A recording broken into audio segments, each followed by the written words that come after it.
اگر اس بات کا اندیشہ ہو کہ کئی عورتوں سے انصاف نہ کر سکو گے تو ایک ہی عورت سے نکاح کرو یا باندی سے تعلق رکھو جس کے تم مالک ہو،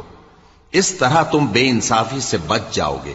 اور عورتوں کو ان کے مہر خوشی سے دے دیا کرو، ہاں اگر وہ اپنی خوشی سے اس میں سے کچھ تم کو چھوڑ دیں تو اسے مزے سے کھا لو۔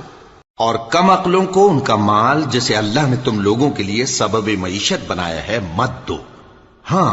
اس میں سے ان کو کھلاتے اور پہناتے رہو اور ان سے معقول بات کہتے رہو، اور یتیموں کو بالغ ہونے تک کام کاج میں مصروف رکھو اور جانچتے رہو،